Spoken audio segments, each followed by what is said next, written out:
ವಿಧಾನಸಭಾ ನ್ಯೂಸ್ ವಾರ್ತೆಗೆ ಸ್ವಾಗತ. ಇಂದಿನ ವಾರ್ತೆ ಮುಖ್ಯಾಂಶಗಳು. ಚಳಿಗಾಲದ ಅಧಿವೇಶನ ರಾಜ್ಯ ಸರ್ಕಾರವು ಶ್ರೀ BKV ಸರ್ಕಾರಿ ಪ್ರೌಢಶಾಲೆಯಲ್ಲಿ ನಡೆಸಲು ನಿರ್ಧರಿಸಿದೆ.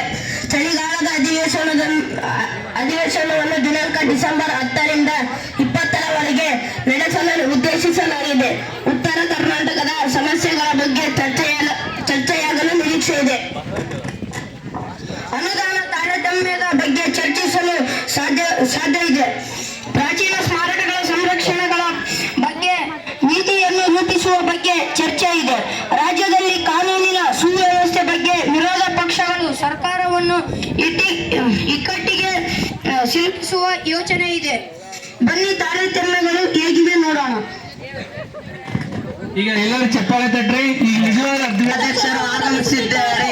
ಮಾನ್ಯ ಸಭಾಧ್ಯಕ್ಷರು ಆಗಮಿಸುತ್ತಿದ್ದಾರೆ. ಮಾನ್ಯ ಸಭಾಧ್ಯಕ್ಷರು ಆಗಮಿಸುತ್ತಿದ್ದಾರೆ.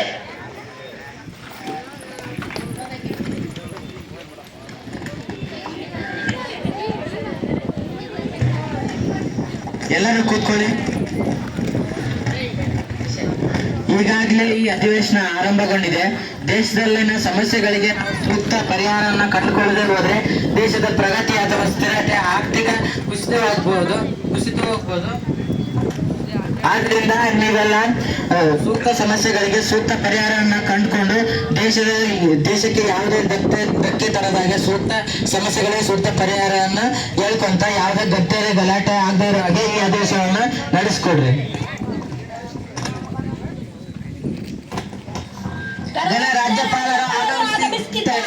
ಗಣರಾಜ್ಯಪಾಲರು ಆಗಮಿಸುತ್ತಿದ್ದಾರೆ.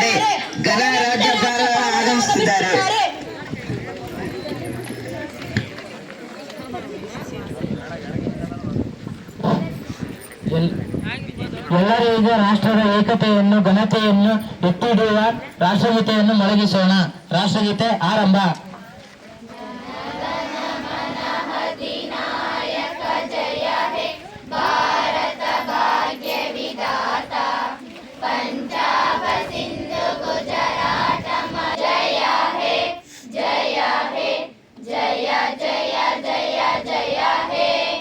ಎಲ್ಲರೂ ಕೂತ್ಕೊಳ್ಳಿ. ಘನವೆತ್ತ ರಾಜ್ಯಪಾಲರ ಈ ಅಧಿವೇಶನವನ್ನು ಕುರಿತು ಒಂದೆರಡು ಮಾತನಾಡುವರು. ಹಿರಿಯ ಮಗಳಾಗಿ ದೇಶದ ಸಾರ್ವಭೌಮತೆಯನ್ನು ಕಾಪಾಡುತ್ತಾ ದೇಶಕ್ಕೆ ತನ್ನದೇ ಆದ ಕೊಡುಗೆಯನ್ನು ನೀಡುತ್ತಾ ಬಂದಿರುವ ಕರ್ನಾಟಕ ರಾಜ್ಯವು ಅಭಿವೃದ್ಧಿಯಲ್ಲಿ ಮುಂಚೂಣಿಯಲ್ಲಿದೆ.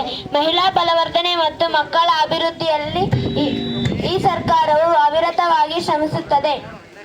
ಕುವೆಂಪುರವರ ಮಾತಿನಂತೆ ಸರ್ವ ಜನಾಂಗದ ಶಾಂತಿಯ ತೋಟವಾಗಿದೆ. ಈ ಸರ್ಕಾರದ ಸೌಲಭ್ಯಗಳು ಬಡವರಿಗೆ, ಅಸಹಕಾರರಿಗೆ, ದೀನ ದಲಿತರಿಗೆ ಮುಟ್ಟುವಲ್ಲಿ ಈ ಸರ್ಕಾರವು ಅವಿರತವಾಗಿ ಶ್ರಮಿಸುತ್ತದೆ. ಮುಖ್ಯಮಂತ್ರಿಗಳು ಅವರ ಸಚಿವ ಸಂಪುಟ ಈ ದಿಶೆಯಲ್ಲಿ ಕಾರ್ಯೋನ್ಮುಖವಾಗಿದೆ. 2024-25ನೇ ಸಾಲಿನಲ್ಲಿ ಈ ಸರ್ಕಾರದ ಸೌಲಭ್ಯಗಳು ಸಮಾಜದ ಕಟ್ಟಕಡೆಯ ವ್ಯಕ್ತಿಗೂ ತಲುಪುವಂತೆ ಶ್ರಮಿಸುತ್ತದೆ.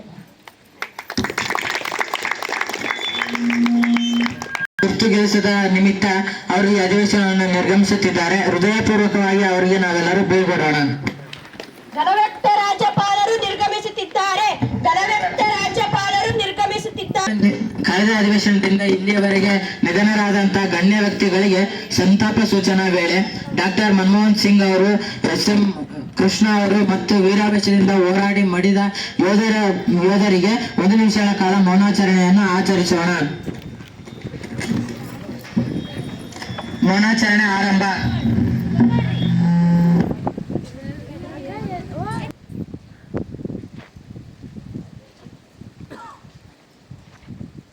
SM ಕೃಷ್ಣ ಅವರು ಮತ್ತು ವೀರಾವೇಶದಿಂದ ಹೋರಾಡಿ ಮಡಿದ ಯೋಧರ ಬಗ್ಗೆ 1 ನಿಮಿಷಗಳ ಕಾಲ ನುಡಿ ಗೌರವ ಪ್ರಸ್ತಾಪಿಸಬೇಕೆಂದು ಸೂಚಿಸಿದೆ. ಮಾನ್ಯ ಸಭಾಧ್ಯಕ್ಷರೇ, ಮೊದಲ ಬಾರಿಗೆ ಹೇಳುವುದೆಂದರೆ ಡಾಕ್ಟರ್ ಮನಮೋಹನ್ ಸಿಂಗ್ ಅವರು ಭಾರತವನ್ನು ಆರ್ಥಿಕ ಮತ್ತು ಅಭಿವೃದ್ಧಿಯಲ್ಲಿ ಮುಂಚೂಣಿಯಲ್ಲಿ ಇಟ್ಟಿದ್ದರು. ಮತ್ತು SM ಕೃಷ್ಣ ಅವರ ಬಗ್ಗೆ ಹೇಳಬೇಕೆಂದರೆ ಬೆಂಗಳೂರನ್ನು ಕಟ್ಟಿದ್ದು ಕೆಂಪೇಗೌಡ. ಆದರೆ ಬೆಂಗಳೂರನ್ನು ಒಂದು IT ನಗರವನ್ನಾಗಿ ಮಾಡಲು ಮತ್ತು IT BT ನಗರವನ್ನು ಮಾಡಲು SM ಕೃಷ್ಣ ಅವರು ಬಹಳ ತಮ್ಮ ಶ್ರಮವನ್ನು ವಹಿಸಿದ್ದಾರೆ ಎಂದು ಹೇಳಲು ನನ್ನ ಮಾತುಗಳನ್ನು ಮುಗಿಸುತ್ತಿದ್ದೇನೆ.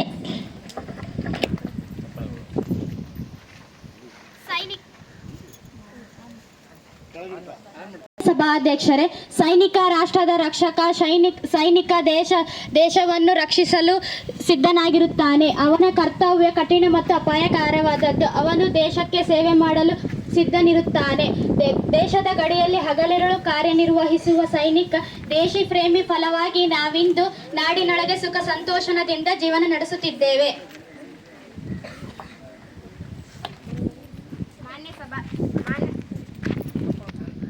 ಎಸ್.ಎಂ. ಕೃಷ್ಣರವರು ಕರ್ನಾಟಕದ ಮುಖ್ಯಮಂತ್ರಿ ಹಾಗೂ ತಮಿಳುನಾಡಿನ ರಾಜ್ಯಪಾಲರಾಗಿ ಕಾರ್ಯನಿರ್ವಹಿಸಿದ್ದಾರೆ. ಬೆಂಗಳೂರನ್ನ ಉನ್ನತ ಸ್ಥಾನಕ್ಕೆ ಕೊಂಡೊಯ್ದವರು ಎಸ್.ಎಂ. ಕೃಷ್ಣರವರು. ಇವರು ಕೈಗಾರಿಕೆಗಳನ್ನು ಬಡವರಿಗೆ, ದೀನ ದುರ್ಬಲರಿಗೆ ಆಶ್ರಯವನ್ನು ಮಾಡಿಕೊಟ್ಟಿದ್ದಾರೆ. ಧನ್ಯವಾದಗಳು.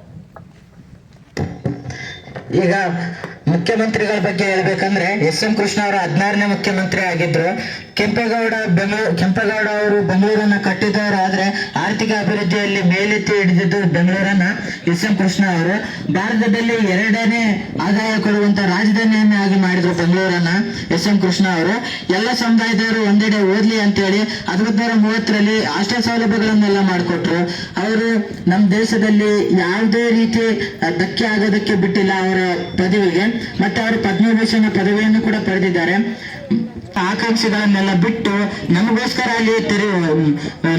ಅವರು ರಕ್ಷಣೆಯನ್ನು ಮಾಡ್ತಾ ಇದ್ದಾರೆ. ಈಗ ನಾವು ಆರಾಮಾಗಿ ಕುಂತು ಈ ಅಧಿವೇಶನ ನಡೆಸ್ತಿದ್ದೀವಿ ಅನ್ನೋದಕ್ಕೂ ಕಾರಣ ಕೂಡ ಅವರು ಹನೀಫುದ್ದೀನ್ ಅಂತ ಒಬ್ರು ಇದ್ದಾರೆ. ಅವರು ಕಲಾ ಕ್ಷೇತ್ರದಲ್ಲಿ ಎಲ್ಲ ಕ್ಷೇತ್ರದಲ್ಲಿ ಒಂದ್ ಸ್ವಲ್ಪ ಮುಂದೆ ಇದ್ರು. ಅವರು ಕೂಡ ಕಲಾ ವೇದಿಕೆ ಅಂದ್ರೆ ಇಷ್ಟ, ಕಲಾವಿದರು ಕೂಡ ಅವ್ರಿಗೂ ಇಷ್ಟ.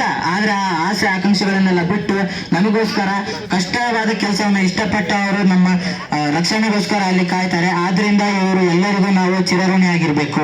ಈಗಾಗಲೇ ಅಧಿವೇಶನದಲ್ಲಿ ನಿಮ್ಮ ಕ್ಷೇತ್ರಕ್ಕೆ ಸಂಬಂಧಿಸಿದ ಹಾಗೂ ರಾಜ್ಯಪಾಲರ ವಂದನಾ ಭಾಷಣಕ್ಕೆ 2 ಪಕ್ಷದವರಿಗೆ ಅವಕಾಶ ನೀಡಲಾಗಿದೆ.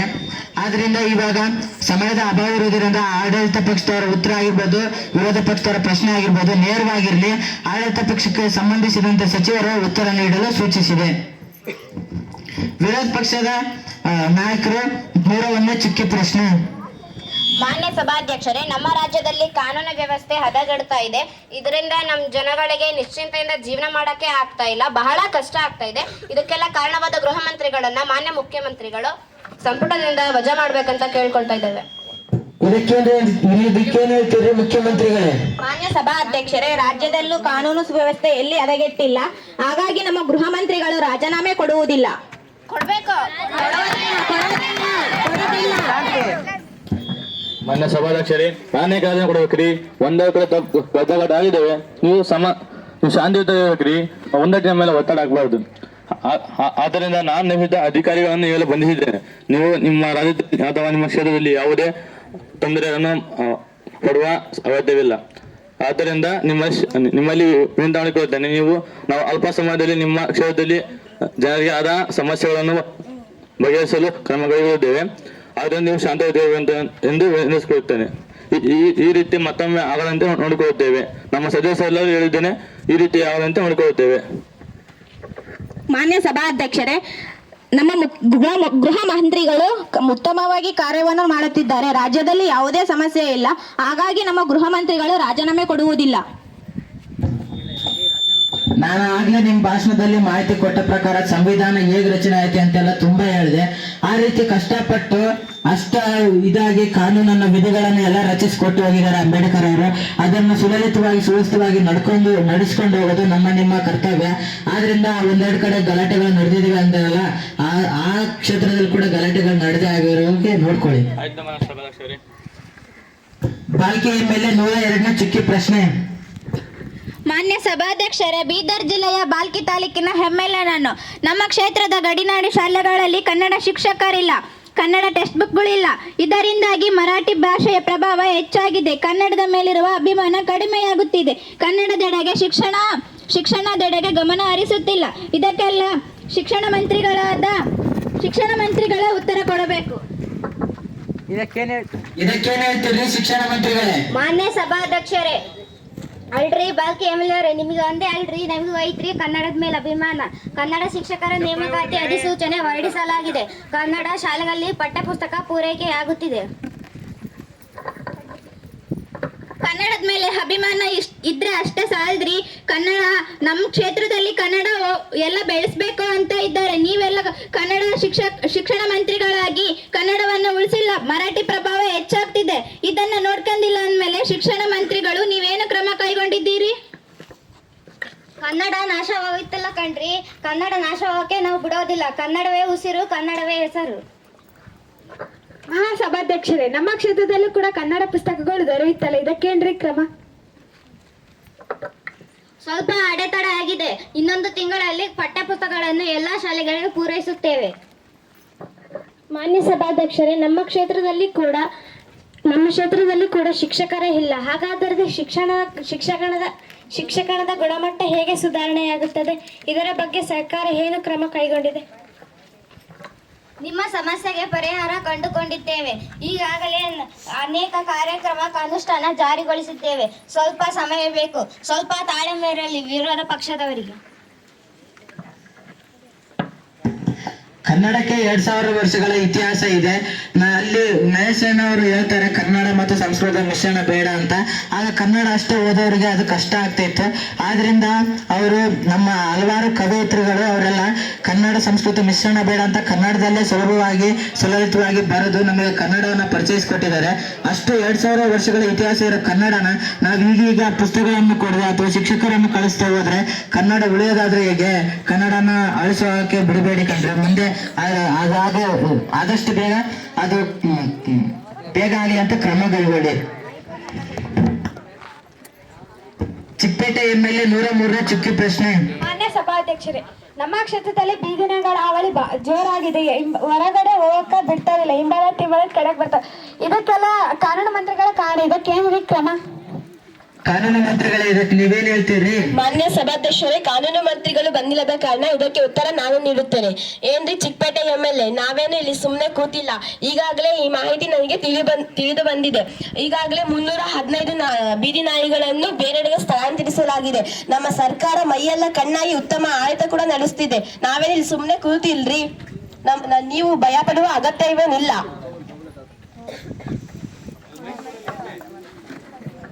ಮಾನ್ಯ ಸಭಾಧ್ಯಕ್ಷರೇ, ನಮ್ಮ ಕ್ಷೇತ್ರದಲ್ಲಿಯೂ ಕೂಡ ಬೀದಿ ನಾಯಿಗಳ ಹಾವಳಿ ಹೆಚ್ಚಾಗಿದೆ. ಇದಕ್ಕೇನು ಸರ್ಕಾರ ಕ್ರಮ ಕೈಗೊಂಡತ್ರಿ? ಇಲ್ಲಲ್ರಿ, ನೀವು ನಿಮ್ಮ ಯಾವ್ಯಾವ ಕ್ಷೇತ್ರಗಳಲ್ಲಿ ಯಾವ್ಯಾವ ತಂತ್ರಗಳ ಬೀದಿ ನಾಯಿಗಳ ಕಾಟ ಹೆಚ್ಚಾದ್ರೆ ಅದ್ರ ಮಾಹಿತಿ ಕೊಡ್ಬೇಕ್ರಿ. ನೀವು ಹಾಗೆ ಸುಮ್ಮನೆ ಇದ್ರೆ ತಿಳ್ಕೊಂಡಿವಿ ನಾವು. ಅದು ಒಂದ್ ಸ್ವಲ್ಪ ಅಡೆತಡೆ ಆಗುತ್ತೆ ಅಷ್ಟೇ. ಅದ್ರ ಮಾಹಿತಿ ಕೊಡ್ಬೇಕ್ರಿ ನೀವು. ನಾವ್ ವಿಸಿಟ್ ಮಾಡಿದ್ವಿ. ಅಲ್ಲೇ ಇಟ್ಟಿದ್ವಿ 315 ಬೀದಿ ನಾಯಿಗಳನ್ನ ಇಟ್ಕೊಂಡಿದ್ವಲ್ಲ ಯಾರು? ಅಲ್ಲೇ ಅದು ಪ್ರಯತ್ನ ಮಾಡ್ತಿದ್ವಲ್ಲಿ, ಅಲ್ಲಿ ಕೆಲಸ ನಡೀತಿದೆ ಅಲ್ಲಿ. ಆಯ್ತು ಬೇಡ್ರಿ, ನಾವಿಬ್ರು ಸೇರಿ ಅದನ್ನ ನಡೆಸ್ಕೊಂಡು ಹೋಗೋಣ. ಬೀದಿ ನಾಯಿಗಳ ಅಟ್ಯಾಕ್ ಮಾಡಿದ್ರೆ ರೇಬಿಸ್ ರೋಗ ಹರಡುತ್ತೆ. ಅದರಿಂದ ಮಕ್ಕಳು ನೀರು ಕುಡಿಯೋ ಕೂಡ ಹೆದರ್ತಾರೆ. ಆಗ ವೈದ್ಯರು ಮತ್ತು ನಾವು ಏನು ಮಾಡೋದಕ್ಕಾಗಲ್ಲ, ನಿಸ್ಸಹಾಯಕವಾಗಿ ಮಕ್ಕಳು ಸಾಯ್ತಾರೆ. ಆದ್ರಿಂದ ಸ್ಥಳಾಂತರಗೊಳಿಸಿರೋ ಪ್ರದೇಶದಲ್ಲಿ ಕೂಡ ನಾಯಿಗಳ ಹಾವಳಿಗಳು ಆಗದೆ ಇರೋ ಹಾಗೆ ನೋಡ್ಕೊಳ್ಳಿ. ಚಿರಗುಪ್ಪ MLA 104ನೇ ಚುಕ್ಕಿ ಪ್ರಶ್ನೆ. ಮಾನ್ಯ ಸಭಾಧ್ಯಕ್ಷರೇ, ನಮ್ಮ ವಿಧಾನಸಭಾ ಕ್ಷೇತ್ರದಲ್ಲಿ 300 ಕಿಲೋಮೀಟರ್ ಗ್ರಾಮೀಣ ರಸ್ತೆ ಇದ್ದು ಅದರಲ್ಲಿ 280 ಕಿಲೋಮೀಟರ್ ಗ್ರಾಮೀಣ ರಸ್ತೆ ಹಾಳಾಗಿದೆ. ಹಲವಾರು ರಾಜ್ಯಗಳಿಂದ ಮಂತ್ರಾಲಯಕ್ಕೆ ಪ್ರವಾಸಿಗರು ಬರ್ತಿದ್ದಾರೆ. ನಮ್ಮ ಕಾರ್ಯಕರ್ತರು ರಸ್ತೆಯಲ್ಲಿ ಗುಂಡಿಗಳು ಬಿದ್ದು ಹಾಳಾಗಿವೆ. ರಸ್ತೆಗಳಲ್ಲಿ ಅವುಗಳಿಗೆ ಸಸಿ ನೆಡುತ್ತಿದ್ದಾರೆ. ಇದು ಸರಿಯೇ ತಪ್ಪೆ ಕಾರ್ಯಕರ್ತರಿಗೆ ಗೊತ್ತನೇ ಇರುವುದಾಗಿಲ್ಲ. ಮತ್ತೆ ರಸ್ತೆಗಳಲ್ಲಿ ಒಂದು ಗರ್ಭಿಣಿ ಆಸ್ಪತ್ರೆಗೆ ಕರ್ಕೊಂಡು ಹೋಗ್ಬೇಕಂದ್ರೆ ರಸ್ತೆ ಚೆನ್ನಾಗಿರ್ಬೇಕು. ಫಸ್ಟ್ ರಸ್ತೆನೇ ಹಾಳಾಗಿದೆ ಅಂದ್ರೆ ಗುಂಡಿಗಳಿಗೂ ಸಸಿ ನೆಡುತ್ತಿದ್ದಾರೆ. ರಸ್ತೆಗಳನ್ನ ರಸ್ತೆಗಳು ಚೆನ್ನಾಗಿಟ್ಟಿರ್ಬೇಕಂತ ನಾವ್ ಹೇಳಿದ್ರೆ ರಸ್ತೆಗಳ ಗುಂಡಿಗಳಿಗೆ ಸಸಿ ನೆಡುತ್ತಿದ್ದಾರೆ. ಇದ್ರ ಕ್ರಮ ಏನ್ ಕೈಗೊಂಡಾರ ಕೇಳಿ. ಇದಕ್ಕೇನ್ ಹೇಳ್ತೀರಿ ಲೋಕೋಪಯೋಗಿ ಸಚಿವರೇ? ಮಾನ್ಯ ಸಭಾಧ್ಯಕ್ಷರೇ, ಮಾನ್ಯ ಸಿರುಗುಪ್ಪ MLA ಅವರೇ, ನಾವೇನು ಸುಮ್ಮನೆ ಕೂತಿಲ್ಲ. ನಾವು ನಮ್ಮ ಕೆಲಸವನ್ನು ಶುರು ಮಾಡಿದ್ದೇವೆ. ಈಗಾಗಲೇ 250 ಕೋಟಿಯನ್ನು ಟೆಂಡರ್ ಕರೆದು ಕೂಗಿ ಆಗ್ಲೇ ಕಾಮಗಾರಿಯನ್ನು ಶುರು ಮಾಡಲಿಕ್ಕೆ ಹೇಳಿದ್ದೇವೆ. 1 ತಿಂಗಳಲ್ಲಿ ಶುರು ಆಗುತ್ತೆ ಎಂದಿದ್ದಲ್ಲ. ಇದು ಫಸ್ಟ್ಗೆ ನಿಮಗ್ ಗೊತ್ತಿರ್ಬೇಕಾಯ್ತ್ರಿ. ಯಾವ ತಿಳ್ಕೊಂಡ್ ಮಾಡೋ ಕೆಲ್ಸಗಳೆಲ್ಲ ಅರ್ಕಂಡ್ರಿ. ನೀವು ತಿಳ್ಕೊಂಡು ಮಾಡ್ಬೇಕು ಇವನ್ನೆಲ್ಲ. ಮಾನ್ಯ ಸಭಾಧ್ಯಕ್ಷರೇ, ನಮ್ಮ ಕ್ಷೇತ್ರದಲ್ಲೂ ಸಹ ರಸ್ತೆಗಳು ಹಾಳಾಗಿವೆ. ರಸ್ತೆಗಳಲ್ಲಿ ಚರಂಡಿ ನೀರೆಲ್ಲ ನಿಂತಿದೆ. ರಸ್ತೆಗಳ ಅಭಿವೃದ್ಧಿಯ ಬಗ್ಗೆ ನೀವೇನು ಕ್ರಮ ಕೈಗೊಂಡಿದೆ? ಹಾಗಾದ್ರೆ ಇದಕ್ಕೆ ಪರಿಹಾರವೇನ್ರಿ? ಅಲ್ರಿ, ನೀವು ಮುಂಚೆ ನಮಗೆ ಹೇಳ್ಬೇಕಾಯ್ತು. ಹೇಳಿದ್ರೆ ನಾವೇನ್ ಕ್ರಮ ಕೈಗೊಳ್ಳಕಾಗತ್ರಿ? ನೀವ್ ಹೇಳಿದ್ಮೇಲೆ ನಾವು ಕ್ರಮ ಕೈಗೊಳ್ತೀವಿ. ನೀವ್ ಹೇಳಿದ್ರಲ್ಲಿ ಸುಮ್ನೆ ಏನೂ ಇಲ್ಲ. ನಾವು ವಿಸಿಟ್ ಮಾಡಿ ನೋಡಿವಿ. ನೀವ್ ಹೇಳಿದ್ರಲ್ಲಿ ಸಿರುಗುಪ್ಪೆ ಮೇಲೆ ಗರ್ಭಿಣಿ ಹೆಂಗಸರಿಗೆ ಹೋಗಕ್ ಆಗಲ್ಲ ಅಂತ. ನಾವು ಅದಕ್ಕಂತೇಳಿ ಹೊಸ ಮಣ್ಣಿನ ರೋಡ್ ರೆಡಿ ಮಾಡಿ ಆ ರೋಡಿಗೆ ಸೂಕ್ತವಾದ ರೋಡ್ ಅನ್ನು ಒಳಗಡೆ ಕೈ ಬಿಟ್ಟಿದೀವಿ. ಮತ್ತಿನ್ನೇನ್ರಿ ಮಾಡಕ್ರಿ? ಮಾಡಕ್ ಕೆಲ್ಸಗಳು ಕಣ್ರಿ, ಇವ್ಯಾವು ತಿಳಿಸ್ಬೇಕಾದ ಕೆಲ್ಸಗಳಲ್ಲ. ನೀವು ನಿಮ್ ಸ್ಥಾನದಲ್ಲಿ ಇದೀರಂದ್ರೆ ಅವೆಲ್ಲ ನಿಮ್ ಕೆಲ್ಸಗಳು, ತಿಳ್ಕೊಬೇಕು, ಅವನ್ ಮಾಡ್ಬೇಕು. ನಾವು ಮಾಡ್ತೀವಿ, ತಿಳ್ಕೊಂಡು ಮಾಡೋದು. ನಾವೇನ್ ಸುಮ್ನೆ ಮಾಡಕ MLA ಆಗಿಲ್ರಿ. ನಾವು ತಿಳ್ಕೊಂಡು ಮಾಡ್ತೀವಿ. ಇಡೀ ರಾಜ್ಯ ಇದೆ ರೀ. ಇಡೀ ರಾಜ್ಯದಾಗ MLA ಆಗಿ ಒಂದು ಇಡೀ ರಾಜ್ಯದಾಗ ಎಷ್ಟೆಷ್ಟು ರಸ್ತೆಗಳು ಎಲ್ಲ ಕಾಮಗಾರಿ ನಮ್ಮ ಮೇಲೆ ಹೊಣೆ ಇರ್ತಾವ್ರಿ. ಅವನ್ನೆಲ್ಲ ಮಾಡಕ್ರಿ ಮಾಡ್ತೀವಿ ತಿಳ್ಕೊಂಡು. ಒಂದೊಂದ್ ಕಡೆಗೆಲ್ಲ ಇವು ಗುಂಡಿಗಳು ಬಿದ್ದಿರ್ತಾವ್ರಿ. ಅವನ್ನೆಲ್ಲ ಇಳಿಸ್ಕೊಂಡು ನಾವ್ ಹೆಂಗ್ ಮಾಡಕ್ಕಾಗತ್ರಿ? ಗೊತ್ತಿಲ್ಲದೆ ಮಾಡಂದ್ರೆ ಹೆಂಗ್ ಮಾಡಕ್ಕಾಗತ್ರಿ? ಅವನ್ನ ತಿಳ್ಕೊಂಡ್ ಮಾಡ್ಬೇಕಂತ ಹೇಳ್ತಾ ಇದ್ದೇವೆ. ನೀವ್ ಹೇಳ್ಬೇಕಾಯ್ತ್ರಿ ಫಸ್ಟಿಗೆ. ಅದ್ನ ಈಗ ನೀವು ಹಿಂಗ ತಿಳ್ಕೊಂಡ್ ಮಾಡ್ತಿದ್ರೇನ್ರಿ? ತಿಳ್ಕೊಂಡ್ ಮಾಡ್ತಿದ್ವಿ. ಆಗಲ್ರಿ, ಅದು ಸುಮ್ನೆ ಹೇಳೋದಲ್ಲ. ಅದು ಎಲ್ಲರಿಗೂ ಬರೋ ಅಧಿಕಾರ ಅಲ್ರಿ. ಸ್ವಂತ ಹುಟ್ಟಿನಿಂದ ಬರಕಾದ ಅಧಿಕಾರ. ಹಂಗರಕ್ರಿ ಅಧಿಕಾರ ಅಂದ್ರ ಬರೋದಿಲ್ಲ ರೀ ಅಧಿಕಾರ. ಅದಕ್ಕೆ ಆದಂತ ಯೋಗ್ಯತೆ, ಅದಕ್ಕೆ ಆದಂತ ಘನತೆ, ಗೌರವ ಇರುತ್ತೆ. ಆ ಘನತೆ ಗೌರವ ನಾವ್ ಬೆಳ್ಸ್ಕೊಂಡ್ ಹೋಗಕಚ್ಚಿವ್ರಿ. ನಾವು ಉಳ್ಸಕಚ್ಚಿವಿ, ಹಾಳ್ ಮಾಡಕಚ್ಚಿಲ್ಲ. ನಿಮ್ಮಂಗ ಹಾಳ್ ಮಾಡಕತ್ತಿದ್ದೀರಿ ಅಂತ ಹೇಳು ಇಲ್ಲ. ಆದ್ ಬಿಡ್ರಿ, ಇಬ್ರಲ್ಲಿ ಸೇರ್ಕೆ ಮಾಡ್ಕೋಣ ಅಂತ. ಆಯ್ತು, ಮಾಡು.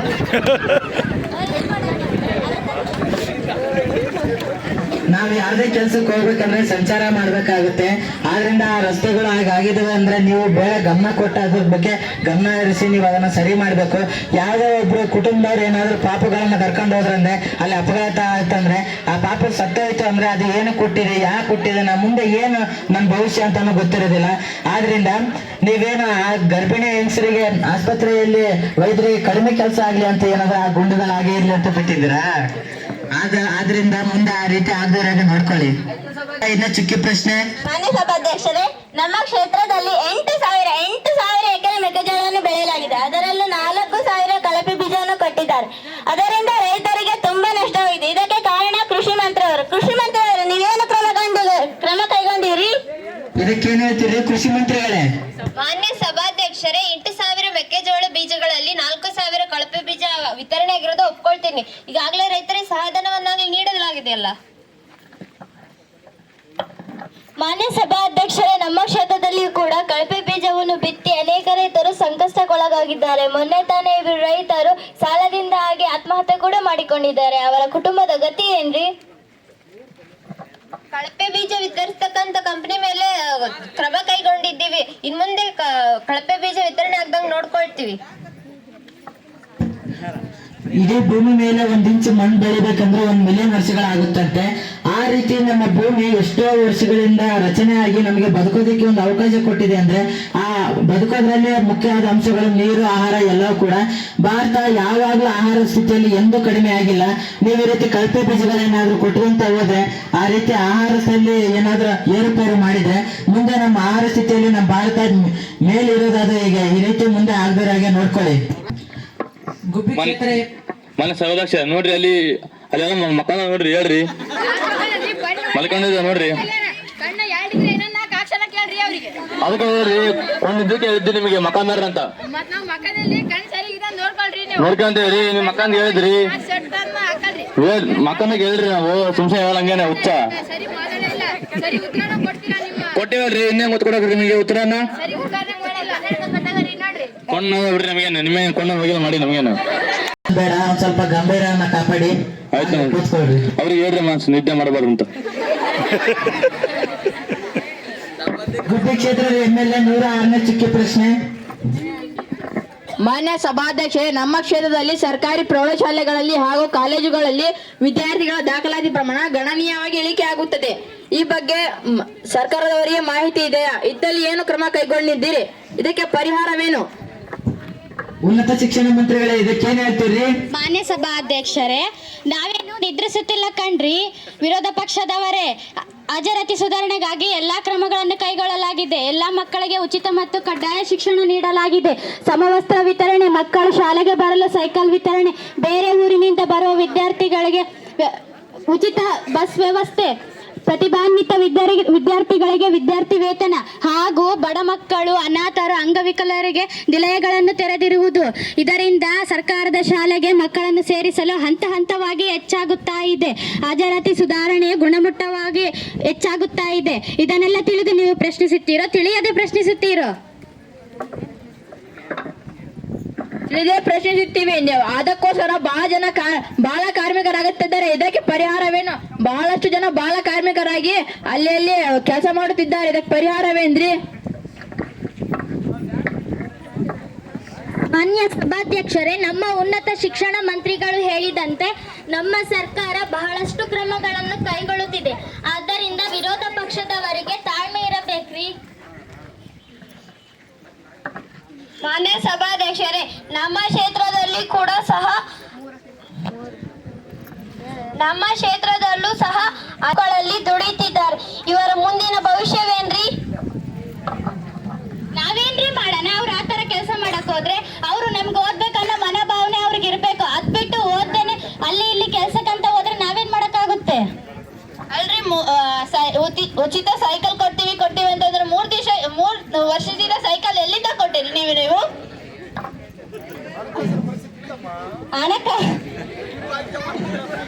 ವಿತರಣೆ ಮಾಡಲು ಹೇಳಿದ್ದೇವೆ. ಅವರು ಇನ್ನೂ ವಿತರಣೆ ಮಾಡಿಲ್ಲ ಅಂದ್ರೆ ನಾವು ಈ ವಿಷಯನ ಅವ್ರಿಗೆ ತಿಳಿಸ್ತೀವಿ. ಎಲ್ಲ ಗೊತ್ತಿದೆ, ಗೊತ್ತಿರೋದಕ್ಕೆ ಮಾಡ್ತಾ ಇರೋದೆಲ್ಲ ಅದನ್ನ. ಈಗಿನ ಗೊತ್ತಿಲ್ಲ ಅಂದ್ರೆ ಈಗಲೇ ಗೊತ್ತಿದೆ ಅಂತೀರಲ್ರಿ. ವಿತರಣೆ ಮಾಡಿದ್ವಿ ಅಂತ ಹೇಳಿದ್ವಲ್ರಿ, ಅವ್ರು ತಗೊಂಡು ಕೊಡ್ಲಿದಕ್ಕೆ ನಾವೇನ್ ಮಾಡನ್ರಿ? ಎಲ್ಲ ನಿಮ್ದೇ ಜವಾಬ್ದಾರಿ ಇರುತ್ತೆ, ನೀವು ನೋಡ್ಕೋಬೇಕಂದ್ರೆ. ಆಯ್ತು, ತಗೊಳ್ರಿ, ನೋಡ್ಕೊಳ್ಳೋಣ. ನಾವು ನಮ್ಮ ದೇಶದಲ್ಲಿ ನಮ್ಮ ದೇಶದಲ್ಲಿ ಹಲವಾರು ದೇವಸ್ಥಾನಗಳನ್ನು ನೋಡ್ಬೋದು. ಸರಸ್ವತಿ ದೇವಸ್ಥಾನಗಳು ಕಡಿಮೆ. ಈ ಪ್ರೌಢಶಾಲೆಗಳು ಮತ್ತು ಕಾಲೇಜುಗಳೇ ಸರಸ್ವತಿ ದೇವಸ್ಥಾನ. ಆದ್ರಿಂದ ನೀವು ಆ ಶಾಲೆಯಲ್ಲಿ ಮಕ್ಕಳಿದ್ರೆ ಆ ದಾಖಲಾತಿ ಪ್ರಮಾಣ ಕಡಿಮೆ ಆಗದಿರೋದು ನೋಡ್ಕೊಳ್ಳಿ. ನೀವು ಹೇಳಿದಿರೋ ಹಾಗೆ ಅಷ್ಟರಲ್ಲಿ ಸೌಲಭ್ಯ ಕೊಟ್ಟಿದ್ದೀವಿ ಅಂದಿರಲ್ಲ, ಅಷ್ಟು ಸೌಲಭ್ಯ ಕೊಟ್ಟು ಅವರು ಪ್ರೇರೇಪಣೆ ಆಗಿ ಶಾಲಾ ಕಾಲೇಜುಗಳಿಗೆ ಬರ್ತಾ ಇಲ್ಲ ಅಂದ್ರೆ ಇನ್ನಷ್ಟು ಹೊಸ ಸೌಲಭ್ಯಗಳನ್ನು ಕೊಟ್ಟು ಅವರು ಪ್ರೇರೇಪಣೆ ಆಗಿ ದಾಖಲಾತಿ ಪ್ರಮಾಣ ಹೆಚ್ಚಾಗಿ ಮಾಡಿ. MLA 107ನೇ ಚುಕ್ಕಿ ಪ್ರಶ್ನೆ. ಮಾನ್ಯ ಸಭಾಧ್ಯಕ್ಷರೇ, ರಾಜ್ಯದಲ್ಲಿ ಮಕ್ಕಳು ಅಪೌಷ್ಟಿಕತೆಯಿಂದ ಬಳಲುತ್ತಿದ್ದಾರೆ. ಹಾಗಾಗಿ ಆರೋಗ್ಯ ಮಂತ್ರಿಗಳೇ ನಿದ್ದೆ ಮಾಡ್ತಿದ್ದಾರಾ? ಈ ವಿಷಯ ನಿಮ್ಮ ಗಮನಕ್ಕೆ ಬಂದಿದೆಯಾ ಇಲ್ಲವೋ? ಇದಕ್ಕೇನ್ ಹೇಳ್ತೀರಿ ಆರೋಗ್ಯ ಮಂತ್ರಿಗಳೇ?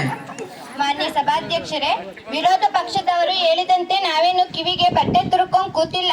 ಬೆಳಗ್ಗೆ ರಾಗಿ ಮಾಟ್, ಮಧ್ಯಾಹ್ನ ಬಿಸಿಯೂಟ, ಬಾಳೆಹಣ್ಣು, ಮೊಟ್ಟೆ ತಿನ್ನದ ಮಕ್ಕಳಿಗೆ ಚಿಕ್ಕಿ ಬಾಳೆಹಣ್ಣು, ವಿಟಮಿನ್ ಮಾತ್ರೆ ನೀಡ್ತಿದ್ದೀವಲ್ಲ.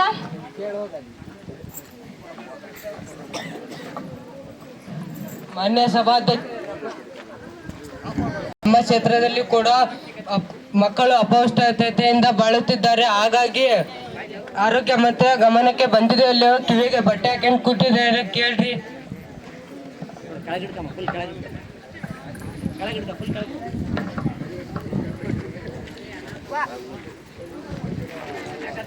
ಇಂದಿನ ಮಕ್ಕಳೇ ಇಂದಿನ ಪ್ರಜೆಗಳಂತೆ. ಆದ್ರಿಂದ ಇವು ಅಪೌಷ್ಟಿಕತೆ ಆಹಾರವನ್ನ ನೀಡಿ ಅವರಿಗೆ ಅಪೌಷ್ಟಿಕತೆ ಬರೋ ಮಾಡಿದ್ರೆ ಅವ್ರು ನಮ್ಮ ದೇಶನ ಬೆಳೆಸೋದಾದ್ರೂ ಹೇಗೆ? ನಾವು ಪೌಷ್ಟಿಕತೆ ಆಹಾರ ನೀಡದೆ ಹೋದ್ರೇನು ಅಂತೆ. ಈಗ ಅಪೌಷ್ಟಿಕತೆ ಆಹಾರ ನೀಡಿದ್ರೆ ಅವರು ಅಪೌಷ್ಟಿಕತೆಯಿಂದ ಬೆಳೆದು ಸತ್ತು ಹೋಗ್ತಾರೆ. ಆದ್ರಿಂದ ಪೌಷ್ಟಿಕತೆ ಆಹಾರ ನೀಡದೇ ಇರೋದೇ ಉತ್ತಮವಾಗಿಬಿಡುತ್ತೆ. ಆದ್ರಿಂದ ನೀವು ಆ ರೀತಿ ಆಗದೆ ಇರೋ ಹಾಗೆ ನೋಡ್ಕೊಳ್ಳಿ. ಭದ್ರಾವತಿ MLA ಇಲ್ಲ, ಬಜೆಟ್ ನಲ್ಲಿ ಹಣವನ್ನು ಬಿಡುಗಡೆ ಮಾಡಲಾಗಿದೆ. ಅದು ನಿಮ್ಮ ಕ್ಷೇತ್ರಕ್ಕೆ ತಲುಪುವುದು ಸ್ವಲ್ಪ ತಡವಾಗಿದೆ. ಸ್ವಲ್ಪ ಸುಧಾರಿಸ್ಕೊಳ್ರಿ. 2ನೇ ಹಂತದಲ್ಲಿ ನಿಮ್ಮ ಕ್ಷೇತ್ರಕ್ಕೆ ಹಣವನ್ನು ಬಿಡುಗಡೆ ಮಾಡಲಾಗಿದೆ, ಅದು ತಲುಪುತ್ತದೆ. ಯಾವುದೇ ಚಿಂತೆ ಬೇಡ. ಇದರಿಂದ ನಮ್ಮ ಕ್ಷೇತ್ರದ ಅಭಿವೃದ್ಧಿ ಕುಂಠಿತವಾಗಿದೆ. ಆದಷ್ಟು ಬೇಗ ಕ್ರಮ ಕೈಗೊಳ್ಳಲು ಮನವಿ. ಮಾನ್ಯ ಸಭಾಧ್ಯಕ್ಷರೇ, ಆಯ್ತು ಕಣ್ರಿ, ನಿಮ್ ಕಡೆನೂ ಪರಿಶೀಲನೆ ಮಾಡಿ ನಿಮ್ಗೂ ಹಣ ತಲುಪುವಂತೆ ನಾವು ಮಾಡ್ತೀವಿ. ಸರಿನಾ? ಸರಿ. ನಾನು ಆಗ್ಲೇ ಹೇಳಿರೋ ಹಾಗೆ ಮನಮೋಹನ್ ಸಿಂಗ್ ಅವರು ನಮ್ಮ ಭಾರತವನ್ನು ಆರ್ಥಿಕ ಪರಿಸ್ಥಿತಿಯಲ್ಲಿ ಕುಸಿಯೋದಕ್ಕೆ ಬಿಡ್ಲಿಲ್ಲ ಅಂತ ಹೇಳಿದೆ. ಆ ರೀತಿ ಅವರು ನಮ್ಮ ದೇಶವನ್ನ ಅವರು ಇರೋವರೆಗೂ 2 ಸಾರಿ ಪ್ರಧಾನಮಂತ್ರಿ ಆದ್ರೆ ಅವ್ರ ದೇಶದ ಆರ್ಥಿಕತೆಯನ್ನು ಕೆಳಗೆ ಹೋಗ್ಬಿಡ್ಲಿಲ್ಲ. ನೀವೀಗ ಹಣಕಾಸುಗಳನ್ನು ಬೇರೆ ಕ್ಷೇತ್ರಕ್ಕೆ ಕಳಿಸ್ತೇ ಹೋದ್ರೆ ನಮ್ಮ ಆರ್ಥಿಕತೆ ಹೇಗೆ ಮುಂದುವರಿಯೋದ್ರಿ? ಆ ರೀತಿ ಹಣವನ್ನು ಟೈಮ್ ಬರೋದಕ್ಕೆ ಕಳಿಸೋದಕ್ಕೆ ಟೈಮ್ ಆಗೋದನ್ನ ಮಾಡಬೇಡಿ ಮುದ್ದೆ. ಆ ರೀತಿ ರಾಯಚೂರು MLA 109ನೇ ಚುಕ್ಕಿ ಪ್ರಶ್ನೆ. ಮಾನ್ಯ ಸಭಾಧ್ಯಕ್ಷರೇ, ನಮ್ಮ ರಾಜ್ಯದ ಇತಿಹಾಸವನ್ನ ಆ ಸ್ಮಾರಕಗಳು ಈಗಿನ ಕಾಲದಲ್ಲೆಲ್ಲ ಹಾಳಾಗ್ತಾ ಇದ್ದಾವೆ. ಇವುಗಳನ್ನ ರಕ್ಷಣೆ ಮಾಡಬೇಕಾಗಿರೋದು ಇವ್ರ ಕರ್ತವ್ಯ. ಇವ್ರು ಅದನ್ನ ಮಾಡ್ತಾ ಇಲ್ಲ ಅಂದ್ಮೇಲೆ ಏನ್ ಮಾಡ್ತಾ ಇದ್ದಾರೆ ಅಂತ ನನ್ನ ಪ್ರಶ್ನೆ. ಮಾನ್ಯ ಸಭಾಧ್ಯಕ್ಷರೇ, ಈಗಾಗಲೇ ಸ್ಮಾರಕಗಳನ್ನು ರಕ್ಷಣೆ ಮಾಡಲು KSTDCಯನ್ನು ಸ್ಥಾಪಿಸಲಾಗಿದೆ. ಇಂತಹ ಭವ್ಯವಾದ ಸ್ಮಾರಕಗಳನ್ನು ಭಗ್ನಗೊಳಿಸುವವರಿಗೆ ಸರ್ಕಾರದಿಂದ ಸೂಕ್ತ ಕ್ರಮವನ್ನು ಜರುಗಿಸಲಾಗುವುದು ಹಾಗೂ ದುಪ್ಪಟ್ಟು ದಂಡವನ್ನು ಕೂಡ ವಿಧಿಸಲಾಗಿದೆ. ಇನ್ನೇನ್ ಬೇಕ್ರಿ ನಿಮ್ಗೆ? ನಿಮ್ KSTDC ಅವ್ರು ನಿದ್ದೆ ಮಾಡ್ತಿರ್ಬೇಕೇನೋ. ಇಲ್ರಿ, ಅವ್ರನ್ನ ಚೆನ್ನಾಗೇ ಕೆಲಸ ಮಾಡ್ತಿದ್ರೆ. ಅದು ಬಿಟ್ಟು ಯುನೆಸ್ಕೋ ಅನ್ನೇ ಸ್ಥಾಪಿಸಿದ್ವಲ್ರಿ. ಮತ್ತೆ ಯುನೆಸ್ಕೋಗೆ ಸೇರಿರುವಂತಹ ನಮ್ಮ ಕರ್ನಾಟಕದ ಸ್ಮಾರಕಗಳು ಅಲ್ಲೇ ಇರ್ಬೇಕು. ಆ ಸಂಸ್ಥೆ ಏನೋ ಇವು ಬೇಡ, ಚೆನ್ನಾಗಿಲ್ಲ ಅಂತ ಬಿಟ್ಬಿಡ್ಬೇಕು. ಅಲ್ಲಿ CC ಕ್ಯಾಮ್ರಾ ಕೂಡ ಅಳವಡಿಸಿದ್ವಲ್ರಿ. ಮತ್ತೇನ್ರಿ? ನೀವು ಈ ರೀತಿ ಅವುಗಳನ್ನ ರಕ್ಷಣೆ ಮಾಡಲಿಲ್ಲ ಅಂದ್ರೆ ಯುನೆಸ್ಕೋ ಸಂಸ್ಥೆಯವರು ಈ ಸ್ಮಾರಕಗಳು ರಕ್ಷಣೆ ಆಗ್ತಾ ಇಲ್ಲ, ಈ ಸ್ಮಾರಕಗಳು ಹಾಳಾಗ್ತಾ ಇದಾವೆ ಅಂತ ನಮ್ಮ ಸಂಸ್ಥೆಗಳಿಂದ ಹೊರಗೆ ತೆಗೆದು ಬಿಡ್ತಾವ್ರೆ. ಅವರೇ ತೆಗಿತಾರ್ರಿ. CC ಕ್ಯಾಮ್ರಾ ಅಳವಡಿಸಿದೀವಿ, ಮತ್ತೆ ಅದು ಕಾವಲು ಇಟ್ಟಿದೀವಿ. ಮುಟ್ಟಕ್ ಸದ್ಯಕ್ಕೂ ಬಿಡಲ್ಲ ಗೊತ್ತಾ? ಮುಟ್ಟಕ್ ಬಿಡ್ತಾರೆ ಕಣ್ರಿ, ನೀವು ನೋಡಿರಲ್ಲ ಅಷ್ಟೇ. ಇಲ್ಲ ರೀ, ಅವ್ರು ಬಿಡಲ್ಲ. ಅವರು ನಾವು ಮಾಡಿದ್ರೆ ಹೇಳ್ತಿರಲ್ಲ, ಮತ್ತೆ ನೀವು ಮುಂಚೆಗೆ ಮಾಡ್ಬೇಕಾಗ್ತಲ್ಲ. ಎಲ್ಲರೂ ಸೇರ್ಕೆ ಮಾಡ್ಕೊಂಡು ಹೋಗೋಣ ಅಂತ ಆಗ್ಲಿಂದ ಹೇಳ್ತೀವಿ ಅಂದ್ರೆ ಮತ್ತೆ ನೀವೀಗ ಆಡಳಿತ ಪಕ್ಷದಾದ ನಮಗೂ ಹಂಗೆ ಹೇಳ್ತಿದ್ರಲ್ರಿ. ನೀವು ಅದೇ ರೀತಿ ಆದ್ರೆ ಮತ್ತೆ ನಾವು ನೀವು ಯಾವ ಕಾರ್ಯ ಮುಗಿಸಿಲ್ಲ. ನಿಮ್ಮಂತಲೇ ಹಿಂದಿನ ವರ್ಷ ತಗದ್ರೆ ನಿಮ್ಮವು ಬಾಳ ಅದಾವ್ರಿ. ನಾವ್ ಅಲ್ಲೇ ಹೇಳಿವಿ, ನೀವ್ ಹೇಳಿದ್ರು ಮಾಡ್ಲಿಲ್ಲ ಅಂತ ಕೆಲ್ಸಗಳು ಬಾಳ ಅದಾವ್. ನೀವ್ ಅದನ್ನ ಗಮನಕ್ಕೆ ತಂದಿವಿ, ನೀವ್ ಮಾಡ್ಲಿಲ್ಲ ನಮ್ ತಪ್ಪು. ಹಂಗಾಗಿ ಇದ್ರೊಳಗೆ ಒಂದೇ ತಪ್ಪಲ್ರಿ. ನಾವ್ ಹೇಳಿದ್ ನಿಮ್ ತಪ್ಪು ಅಂತ ಈಗಾಗಲೇ ಬಹಳ ಸರಿ ಹೇಳಕತ್ತೀವಿ, ಈಗಲೂ ಹೇಳ್ತೀವಿ. ಅಂದ್ರೆ ಅದು ನಿಮ್ ತಪ್ಪು ಅಂದ್ರೆ ನೀವು ಒಪ್ಕೊಂಡು ನಾವೇ ಮಾಡಕ್ಕಾಗತ್ತೆ? ಇನ್ನೇನ್ ಸಲ ಮಾಡಿರಲ್ರಿ, ಎಸಕಂ ಕಾರ್ಯಗಳು ಹಂಗ ಕೈ ಬಿಟ್ಟಿರಲ್ಲ. ಕಾಲ ಮಿತಿ ಮೇಲೆ ಹೋಗಿದೆ ಆಗ್ಲೇ. ಹಿಂದಿನ ಸರಿ ನೀವು ಗೆದ್ದಿದ್ರಲ್ಲ, ನೀವೇನ್ ಗನದಾರಿ ಕೆಲಸ ಮಾಡಿದ್ದೀರಾ, ಅದಕ್ಕೆ ಈ ಸರಿ ಸೋತಿದ್ದೀರಾ. ಅದಕ್ಕೆ ನಾವು ಆಡಳಿತ ಪಕ್ಷಕ್ಕೆ ಬಂದಿದ್ದೀವಿ. ನೀವೇನ್ ಕೆಲಸ ಮಾಡ್ತಾ ಇದ್ದೀರಾ ಅಂತ ಹೇಳ್ತೀನಿ. ಎಮ್ಮೆಲ್ಎಗಳು ಯಾಕೆ ಕೇಳ್ಯಾರಲ್ಲ? ಎಮ್ಮೆಲ್ಎಗಳು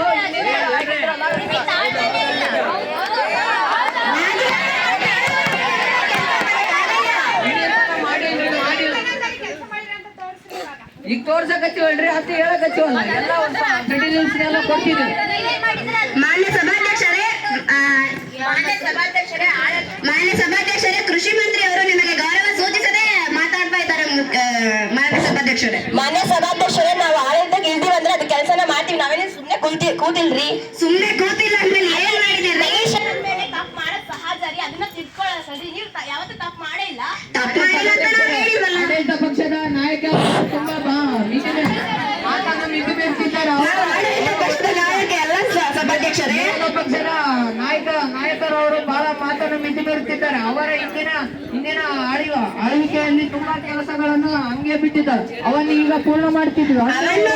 ನಾವೇನ್ ಮಾಡಲ್ರಿ ಈಗ? ಅವನ್ನೆತ್ತ ಬಿಡಬೇಕಾಗಿರ್ಬೋದು ಅವ್ರ ಕರ್ತವ್ಯ. ಅವನು ಹೇಳಿಲ್ಲ ಅಂದ್ಮೇಲೆ ನಾವೇನ್ ಮಾಡಕ್ಕಾಗಲ್ಲ ಸಭಾಧ್ಯಕ್ಷರೇ. ನಾವ್ ಈಗ ಮಾಡಕತ್ತೀವಲ್ರಿ, ಅವ್ರು ಅದೇ ಗನಂದಾರಿ ಕೆಲಸ ಏನಂತ ಕೇಳ್ತಾರೆ. ಪ್ರತಿ ಮಾತಿಗೂ ಹಿಂದಿನ ವರ್ಷ ಅಂತಿದ್ದಾರಲ್ಲ, ಈ ವರ್ಷ ಏನ್ ಗುಣಮಟ್ಟ ಆಗಿದೆ ಅಂತ ಮಾಡಕತ್ತೀವಲ್ರಿ. ಬಾಲ್ಕೆ ಮೇಲೆ ಅವ್ರು ಈಗ ಮಾಡಕತ್ತೀವಲ್ರಿ. ಈಗಲ್ರಿ, ಇಷ್ಟು ದಿವಸ ಮಾಡಿದ್ದೇಳ್ರಿ. ಮತ್ತೆ ನಾವ್ ಇಲ್ಲೇನ್ ಸುಮ್ನೆ ಕೂತಿದೀವ? ಸರ್ಕಾರದಿಂದ ಕೆಲಸ ತಗೊಂಡು ಸುಮ್ನೆ ಕೂತಿದ್ರಲ್ಲ ಇಷ್ಟೊಂದು ಪ್ರಶ್ನೆ ಬಂದಿದ್ದು. ಏನ್ ಸುಮ್ನೆ ಕೂತಿವ? ಎಲ್ಲ ಸೌಲಭ್ಯಗಳನ್ನ ಕೊಟ್ಟಿದ್ವಲ್ರಿ. ಸೌಲಭ್ಯಗಳು ಕೊಟ್ರೆ ಆಗೋಯ್ತಾ? ನೀವು ತಿಳಿದೇನೆ ಮಾತಾಡ್ತಿರೋದಕ್ಕೆ ಇಷ್ಟೊಂದು ಪ್ರಶ್ನೆ ಬಂದಿರ. ತಿಳ್ಕೊಂಡು ಮಾತಾಡಿದ್ರೆ ಇಷ್ಟೊಂದು ಪ್ರಶ್ನೆನೇ ಬರ್ತಿರ್ಲಿಲ್ಲ. ಇವಾಗ ಎಲ್ಲದಕ್ಕೂ ಪರಿಹಾರ ಕೊಟ್ಟಿದ್ದಾನೆ. ಮತ್ತೆ ಕೊಟ್ಟಿಲ್ಲ. ಒಂದು ಪ್ರಶ್ನೆಗೂ ಸರಿಯಾದ ಉತ್ತರವನ್ನ ಕೊಟ್ಟೇ ಇಲ್ಲ. ಮತ್ತೆ ನೀವೇ ಸರಿ, ನಾವು ಎಲ್ಲಿ ಕೊಟ್ಟಿದ್ದೀರಾ? ಯಾವುದೇ ಪ್ರಶ್ನೆ ಕೇಳಿದ್ರು ಅಲ್ರಿ, ವಿರೋಧ ಪಕ್ಷದವರೇ ನೀವೇನೋ ಕಣ್ಣು ಮುಚ್ಚಾಕ್ ಕುತ್ಕೊಂಡಿದ್ದೀರಿ. ಇಷ್ಟು ದಿನ ನಾವು ಕೆಲಸ ಮಾಡಿದ್ವಿ, ನೋಡಿಲ್ಲ? ಖಂಡಿತ ನೋಡಿಲ್ಲ. ಅಲ್ರಿ ಮುಖ್ಯಮಂತ್ರಿಗಳು, ನೀವ್ ಹಿಂಗ್ ಹೇಳ್ತಾ ಇದ್ದೀರಲ್ಲ, ನಿಮ್ಮ ಮಂತ್ರಿಗಳು ಸರಿಯಾಗಿ ಕೆಲಸ ಮಾಡ್ತಿದಾರಂತ ನೋಡ್ತೀರಾ?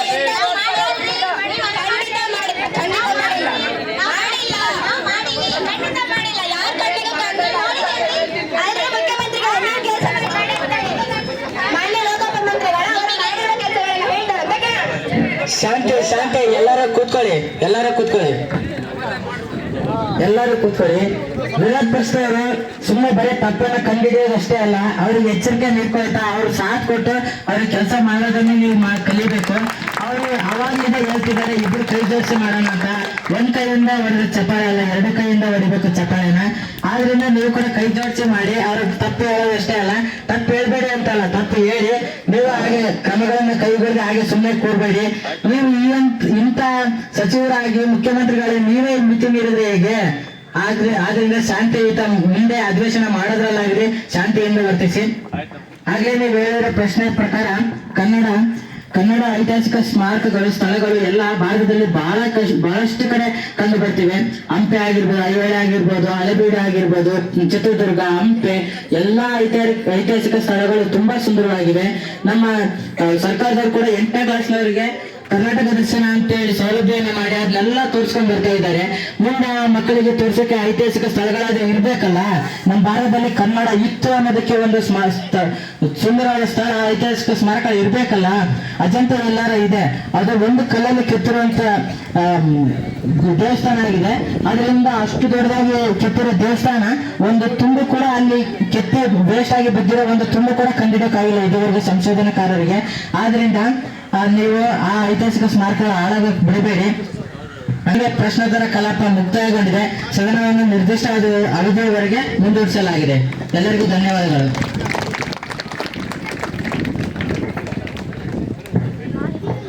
ಮಾನ್ಯ ಸಭಾಧ್ಯಕ್ಷರು ನಿರ್ಗಮಿಸುತ್ತಿದ್ದಾರೆ. ಮಾನ್ಯ ಸಭಾಧ್ಯಕ್ಷರು ನಿರ್ಗಮಿಸುತ್ತಿದ್ದಾರೆ. ಮಾನ್ಯ ಸಭಾಧ್ಯಕ್ಷರು ನಿರ್ಗಮಿಸುತ್ತಿದ್ದಾರೆ. ಜೋರ ಚಪ್ಪಾಳೆ.